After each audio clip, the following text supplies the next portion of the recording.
3, 2, 1.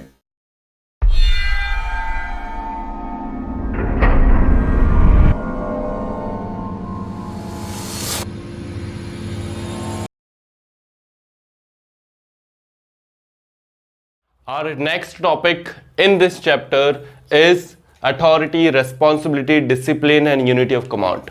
We are going to study three more principles of Fayol, Henry Fayol.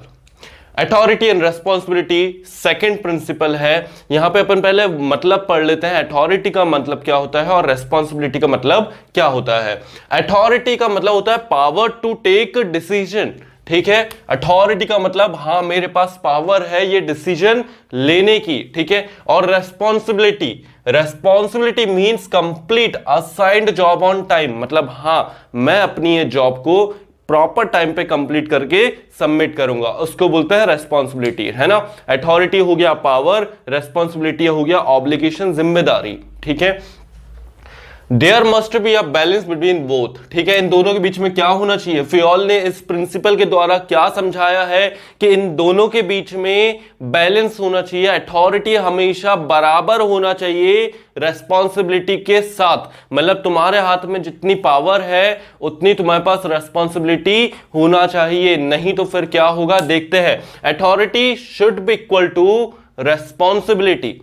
Access of authority, अगर तुम्हारे पास बहुत ज्यादा power है, ठीक है बहुत ज्यादा पावर है, रेस्पॉन्सिबिलिटी कम है, क्या होगा तुम हो सकता है मिसयूज कर सकते हो पावर का. मतलब एम्प्लॉय मिसयूज कर सकता है पावर का. जैसे फॉर एग्जांपल एक रेस्टोरेंट था, वहां पे जो कैश काउंटर था, ठीक है जो बॉस था उन्होंने बोल दिया कि ठीक है आप जाके कैश काउंटर संभाल लो. उसको अथॉरिटी दे दी, पावर दे दी कि वो कैश काउंटर में अपना काम कर सकता है, लेकिन रेस्पॉन्सिबिलिटी नहीं दी कि उसको शाम को पूरा हिसाब देना है. क्या होगा, हो सकता है कि वो जो एम्प्लॉय है अगर वो डिसऑनेस्ट होगा तो हो सकता है वो कुछ पैसे वहां से चुरा ले, क्योंकि उसके पास अथॉरिटी ज्यादा थी लेकिन रेस्पॉन्सिबिलिटी नहीं थी. उससे बॉस ने ये नहीं बोला कि मुझे जितना भी कैश है मुझे उसकी सारे रिसीट से चाहिए कि कितने ट्रांजेक्शन दिन भर में हुए हैं. तो अगर अथॉरिटी ज्यादा है, excess of authority without matching responsibility will bring negative result.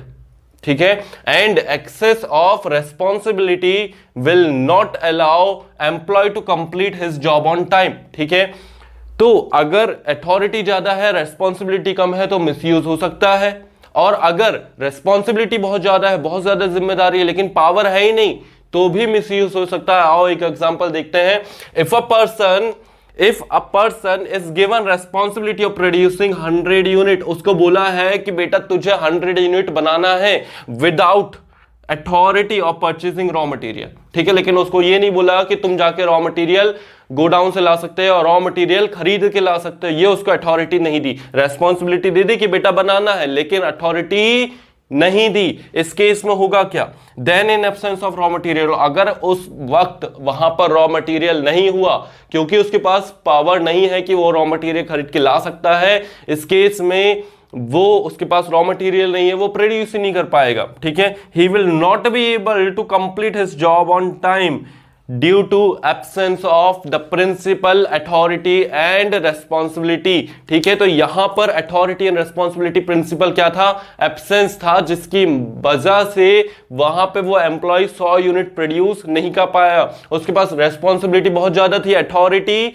नहीं थी, जॉब कंप्लीट नहीं हुआ. ठीक है, रेस्पॉन्सिबिलिटी कम है, अथॉरिटी बहुत ज्यादा है, मिसयूज हो गया. तो दोनों के बीच में क्या होना चाहिए, बैलेंस होना चाहिए. अथॉरिटी और रेस्पॉन्सिबिलिटी दोनों बराबर होना चाहिए. ठीक है, इसके बाद पॉजिटिव इफेक्ट इसका क्या आता है. पॉजिटिव इफेक्ट, अगर अथॉरिटी उतनी ही है, ठीक है जैसे यहां पर इस वाले केस में अगर वो रेस्टोरेंट का बॉस जो है अगर वो बोल के जाता कि मैं तुम्हें पावर दे रहा हूं कि हाँ तुम कैश काउंटर में जा सकते हो और हिसाब रख सकते हो, ठीक है, और साथ में रेस्पॉन्सिबिलिटी दे रहा हूं कि मुझे सारे रिसीट्स चाहिए, मुझे हर एक पैसे का हिसाब चाहिए शाम को जब मैं वापस आऊंगा अपना काम करके. तो इस केस में क्या होता, इस केस में क्या होता बताओ. इस केस में यह होता कि वो जो एम्प्लॉय है प्रॉपर पैसे का भी हिसाब रखता, पैसे चुरा नहीं पाता और अपनी अथॉरिटी का मिसयूज नहीं कर पाता. ठीक है, तो नो मिसयूज ऑफ अथॉरिटी सबसे पहला पॉजिटिव इफेक्ट. दूसरा, meeting responsibility on time, on time के साथ वो रेस्पॉन्सिबिलिटी भी मीट कर लेता। जैसे यहां पर अगर ये प्रिंसिपल फॉलो होता तो 100 यूनिट जितना भी बोला था बॉस ने वो बना के रखता, अगर वहां पे रॉ मटेरियल होता तो no misuse of authority, meeting responsibility on time. अब ये कब बनाएगा? जब वो रॉ मटेरियल आएगा या जब बॉस आएंगे वो उसको पावर देंगे तो जाओ बेटा रॉ मटेरियल ले आओ। ठीक है, नेक्स्ट अपना है consequence of violation, delay in work, misuse of authority. ठीक है, नेक्स्ट अपना है यहां पे कंसिक्वेंस ऑफ वायलेशन। अगर तुम ये प्रिंसिपल फॉलो नहीं करते क्या होगा? सबसे पहली चीज डिले इन वर्क हो जाएगा, काम देरी से होगा। दूसरी चीज मिसयूज ऑफ अथॉरिटी, अपन ने यहां पे देखा मिसयूज ऑफ अथॉरिटी, वो रेस्टोरेंट में जो एम्प्लॉय काम कर रहा हो सकता है वो पैसे चुरा ले, तो मिसयूज ऑफ अथॉरिटी हो सकता है, साथ ही साथ डिले इन वर्क भी हो सकता है। तो यहां पे अपन ने सबसे पहले देखा अथॉरिटी एंड रेस्पॉन्सिबिलिटी प्रिंसिपल। यहां क्या सीखा कि अथॉरिटी हमेशा रेस्पॉन्सिबिलिटी के बराबर होनी चाहिए, नहीं तो होगा क्या, या तो अथॉरिटी का मिसयूज हो जाएगा या फिर हम रेस्पॉन्सिबिलिटी निभा ही नहीं पाएंगे, हम वो काम कर ही नहीं पाएंगे। ठीक है, इसके बाद नेक्स्ट अपना डिसिप्लिन। ठीक है, डिसिप्लिन क्या होता है? Discipline refers to following code of conduct. Code of conduct का यहां पे मतलब है, कोड ऑफ कंडक्ट का मतलब होता है रूल्स एंड रेगुलेशन। ठीक है, नेक्स्ट अपना प्रिंसिपल, डिसिप्लिन, अभी अपन ने अथॉरिटी रेस्पॉन्सिबिलिटी पढ़ा, अब अपन पढ़ रहे हैं third discipline, third principal of management, discipline.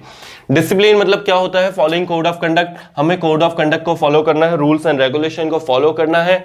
ठीक है, good superior at all level, good superior at all level के यहां पे मतलब हुआ हर लेवल पे जो सुपीरियर है उनको पूरा ध्यान देना है कि वो कहीं भी बहुत ज्यादा स्ट्रिक्ट ना हो जाए, वो कहीं भी बहुत ज्यादा लूज ना हो जाए। ठीक है, कि मतलब वो डिसिप्लिन ही मेंटेन नहीं कर पा रहे। ठीक है, हर कोई उनके अंदर का जो सबऑर्डिनेट है, उनके अंडर में जो सबऑर्डिनेट है वो कुछ भी कर रहा है और सुपीरियर कुछ बोल ही नहीं पा रहा है, ऐसा भी नहीं होना चाहिए और बहुत ज्यादा स्ट्रिक्ट भी नहीं होना चाहिए। तो good superior at all level. ठीक है, तो सुपीरियर हर लेवल पे अच्छा होना चाहिए, तभी जाके हर लेवल का डिसिप्लिन मेंटेन रह पाएगा। ठीक है, टॉप लेवल पे भी सुपीरियर अच्छा होना चाहिए, मिडिल लेवल पे भी और लोअर लेवल पे भी, तभी तीनों लेवल में डिसिप्लिन मेंटेन रह पाएगा।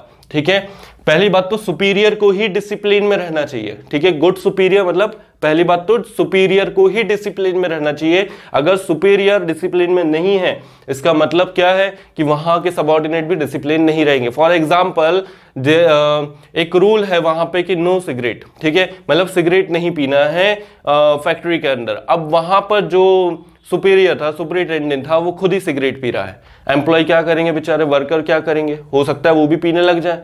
ठीक है, अब जब वो सुपीरियर आके बोलेगा कि नहीं बेटा सिगरेट नहीं पीना है, तो इस केस में वो क्या बोलेंगे, सर आप भी तो पी रहे थे। तो good superior at all level मतलब सुपीरियर हर लेवल के क्या होना चाहिए, अच्छे होना चाहिए। ठीक है, इसके बाद clear and fair agreement among subordinate and superior. ठीक है, सुपीरियर को यह बात पता होना चाहिए कि उसने क्या ऑर्डर दिया है सबऑर्डिनेट को, और सबऑर्डिनेट को भी यह बात पता होनी चाहिए कि उसको क्या काम मिला है और कितने समय में उसको कंप्लीट करके देना है। तो क्लियर एंड फेयर एग्रीमेंट होना चाहिए, ऐसा कंफ्यूजन वगैरह नहीं होना चाहिए कि सुपीरियर ने कुछ और बोला था, सबऑर्डिनेट कुछ और बोल दिया, कुछ और काम कर दिया और बोला कि यही तो आपने बोला था, ऐसा नहीं होना चाहिए। ठीक है, meeting commitment at all level. ठीक है, एक वो होना चाहिए कि हमें हर कमिटमेंट को मीट करना है। ठीक है, टॉप लेवल हो, मिडिल लेवल हो, लोअर लेवल हो, तीनों लेवल पे अपने कमिटमेंट को मीट करना है, ये बहुत जरूरी होना चाहिए। ठीक है, इसके बाद जुडिशियस एप्लीकेशन ऑफ पेनाल्टी। अगर कोई भी हो, वो सुपीरियर हो, वो सबऑर्डिनेट हो, टॉप लेवल का हो, मिडिल लेवल का हो, लोअर लेवल का हो, ठीक है, कहीं का भी हो, अगर उसने कोई गलत काम करा है तो उस पर पेनाल्टी जरूर है कि लगना चाहिए, बहुत जरूरी है। ठीक है, कि लगना चाहिए आगे से, ताकि कोई और वो काम ना करे, वो खुद वो गलत काम ना करे। ठीक है, जैसे लोअर लेवल में अगर वो सिगरेट पी रहा था तो जो पेनाल्टी वर्कर पे लगती वही पेनाल्टी उस पे भी लगनी चाहिए, ताकि आगे से वर्कर या वो खुद सुपीरियर जो है लोअर लेवल का फैक्ट्री के अंदर वो सिगरेट ना पिए। ठीक है, डिसिप्लिन मेंटेन रहे। फेयोल इंसिस्ट दैट, फेयोल ने क्या कहा, फेयोल ने कहा discipline should be maintain at all levels of management, her level पे होना चाहिए, ठीक है। ऐसा नहीं कि केवल टॉप लेवल फॉलो कर रहा है, लोअर लेवल नहीं कर रहा है, या फिर लोअर लेवल कर रहा है टॉप लेवल नहीं कर रहा। तो जो डिसिप्लिन है वो कहां पर होना चाहिए, वो ऑल लेवल्स ऑफ मैनेजमेंट पे होना चाहिए, ठीक है। इसके बाद हम बात करते हैं, अगर डिसिप्लिन मेंटेन रहता है, मतलब प्रॉपर रूल्स एंड रेगुलेशन का फॉलो होता है, सुपीरियर भी अच्छे हैं हर लेवल पे, ठीक है, हर लेवल पे कमिटमेंट भी पूरे हो रहे हैं, एग्रीमेंट भी प्रॉपर है, मतलब कि सुपीरियर को पता है कि सबऑर्डिनेट को क्या करना है, सबऑर्डिनेट को पता है कि सुपीरियर को क्या देना है काम करके, ठीक है।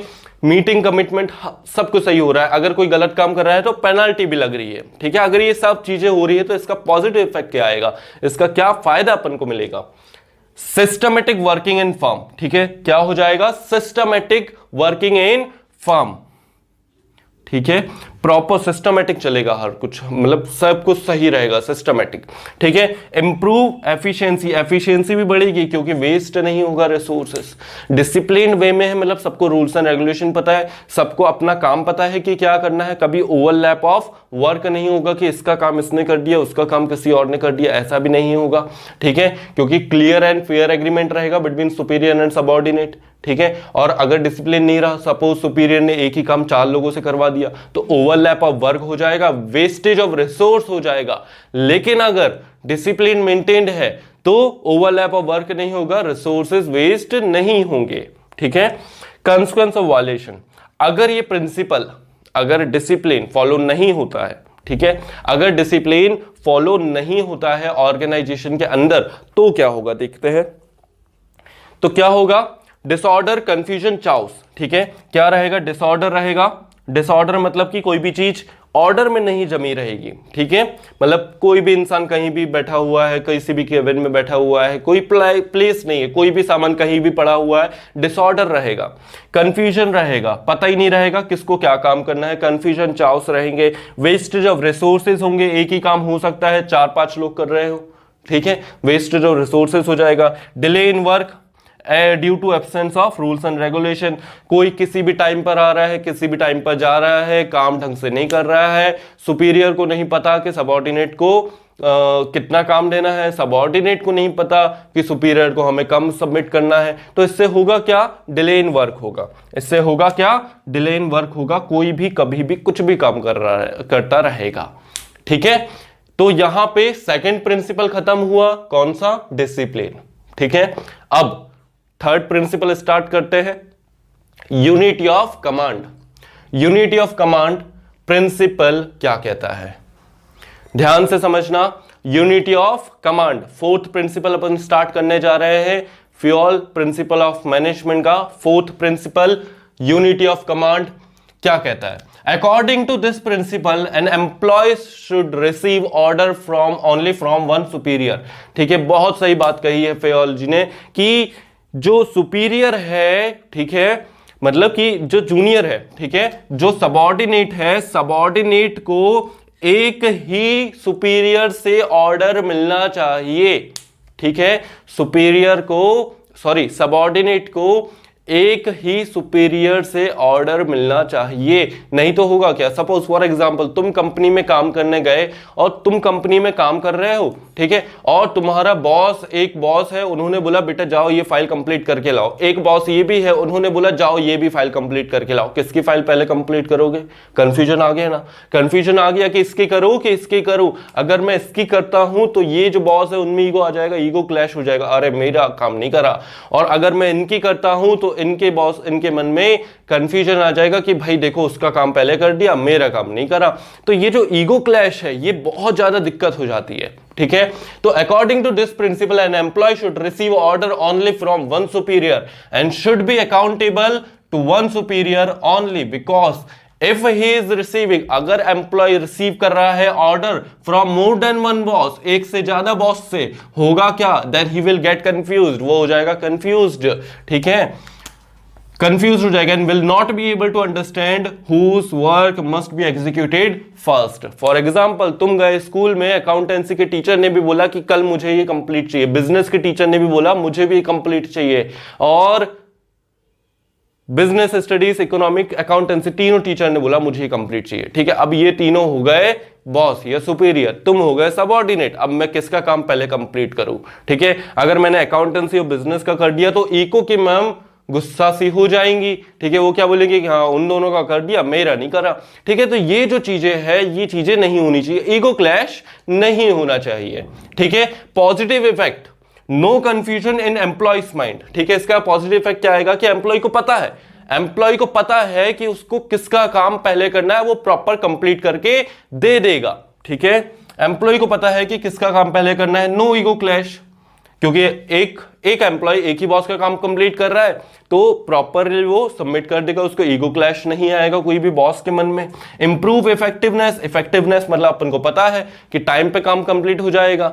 ठीक है, और कॉन्सिक्वेंस ऑफ वायलेशन, मतलब अगर ये प्रिंसिपल, अगर यूनिटी ऑफ कमांड फॉलो नहीं होता है कंपनी के अंदर तो इसका क्या नुकसान अपन को होगा वो अपन देखते हैं। ठीक है, confusion in employees mind, employee की माइंड के अंदर कंफ्यूजन रहेगा, वो हमेशा कंफ्यूज रहेगा, मैं किसका काम पहले कंप्लीट करूं।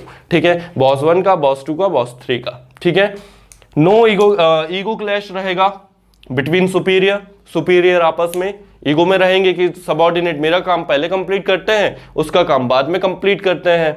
ठीक है, सबऑर्डिनेट विल गेट एक्सक्यूज, हो सकता है जैसे तुम्हें तीनों टीचर ने, अकाउंटेंसी, बिजनेस स्टडीज और इकोनॉमिक्स, तीनों टीचर ने काम दे दिया, तुमने अकाउंटेंसी के टीचर से बोल दिया बिजनेस और इकोनॉमिक का काम कर रहा था, बिजनेस की मैम से बोल दिया इकोनॉमिक और अकाउंटेंसी का काम कर रहा था, इकोनॉमिक्स के टीचर से बोल दिया कि बिजनेस और अकाउंटेंसी का काम कर रहा था, तीनों ही काम कंप्लीट नहीं करे। ठीक है, तो यहां पे ऐसा भी हो सकता, करना नहीं ऐसा, लेकिन हाँ ऐसा भी कर सकते हैं। ठीक है, एम्प्लॉयज, तो subordinate will get excuse to escape from responsibility, subordinate जो है रेस्पॉन्सिबिलिटी से क्या हो जाएगा, एस्केप हो जाएगा, मतलब बच के निकल जाएगा, वो तीनों का ही काम कंप्लीट नहीं करेगा, तीनों ही सुपीरियर काम कंप्लीट नहीं करेगा। ओके, तो अपन ने यहां पर 3 प्रिंसिपल्स और पढ़े, एक authority responsibility, third one discipline and the fourth one is unity of command. Okay.